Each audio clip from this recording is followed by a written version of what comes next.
जनमताचा विश्वास, आपली बातमी सत्यतेची. आपण पाहतात न्यूज टाइम्स महाराष्ट्र.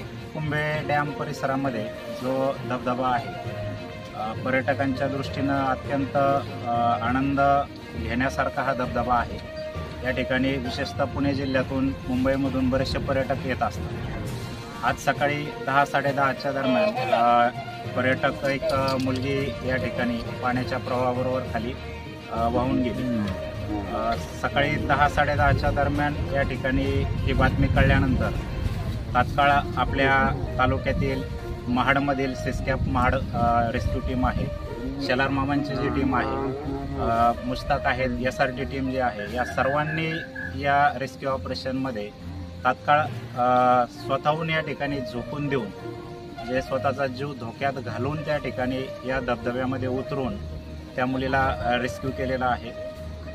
या रेस्क्यू ऑपरेशनमध्ये माणगाव विभागातील पोलीस इन्स्पेक्टर बोराडे साहेब या ठिकाणी तात्काळ या ठिकाणी घटनेच्या अनुषंगानं तालुक्याचा आपत्ती व्यवस्थापनाचा प्रमुख ॲज अ इन्सिडेंट कमांडर म्हणून मी आवाहन करतो पर्यटकांना, कृपया या ठिकाणी येताना आपण स्वतःचा जीव धोक्यात घालू नये. जीवापेक्षा मोठं काही नाही, त्यामुळं आनंद घ्या.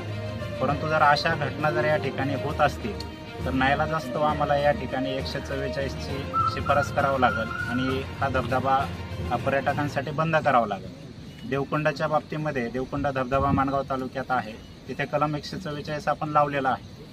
तर कृपया आनंद घेताना स्वतःचा जीव आणि इतरांचा जीव धोक्यात जाणार नाही अशा पद्धतीनं आपण पर्यटन स्थळांचा उपभोग घ्यावा, असं आवाहन मी आपल्याला या ठिकाणी करू इच्छितो. नमस्कार, मी चिंतन वैष्णव, महाड सिस्केप रेस्क्यू टीम. 2-2:30 वाजता इथं पोहोचल्यावरती बघितल्यावरती खाली रेस्क्यू टीम काम करत होती. काम करत असताना खाली एकदा रेकी करून आलो. खाली बघितल्यावरती थोडंसं आडवाटेवरती सगळं पायवाट होती, तिथनं कॅज्युअल्टीला वरती घेणं पॉसिबल नव्हतं. तर मग डिसिजन असा घेतला की डायरेक्ट आपण वर्टिकल पुल करून घेऊ वरती. त्यामुळे सेटअपचा जो अँकर आहे, पॉईंट आहे, तो आम्ही वेगळीकडे केला आणि पटापट त्यातनं असं झालं की जे रेस्क्यू आहे ते एकदम खूप फास्ट झालं आणि त्या मुलीचा कदाचित जीव वाचेल. कदाचित म्हणजे वाचावाच अशी अपेक्षा आहे, कारण खूप इंजर्ड आहे पोरगी.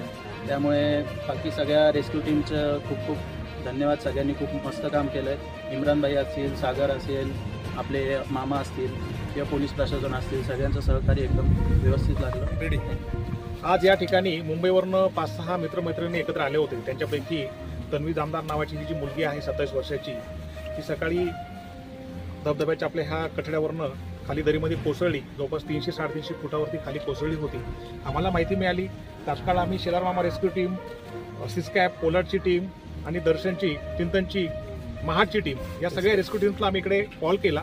या सगळ्या रेस्क्यू टीम इकडे आल्या आणि अतिशय काहीही कुठलं आपल्याला काही दिसत नव्हतं सर, विजन नव्हतं. पाऊस पडत होता खूप सारा आणि खूप सारं धोकं होतं. अशा या सगळ्या परिस्थितीमध्ये सुद्धा या सगळ्या रेस्क्यू टीमच्या या सगळ्या यंगस्टरनी खूप चांगलं स्वतःचा जीव जोखीममध्ये टाकून या लोकांनी त्या मुलीला रेस्क्यू केलेला आहे. आणि ती टीम आत्ता, मुलगी जी आहे आत्ता आपण तिला बाहेर काढून उपचारासाठी हॉस्पिटलला पाठवलेलं आहे. या ठिकाणी या सगळ्या टीमचं मी सर्वप्रथम अभिनंदन करतो की त्यांनी अतिशय महत्त्वाचं आणि खूप मोठं काम केलेलं आहे. त्यांच्यासोबत MSCBची टीम इकडे सोबत आमच्या होती. माणगाव पोलीस स्टेशनची आमची संपूर्ण टीम सकाळपासून इकडे आहे. तहसीलदार साहेब हजर आहेत, त्यांची टीम आपल्यासोबत आहे.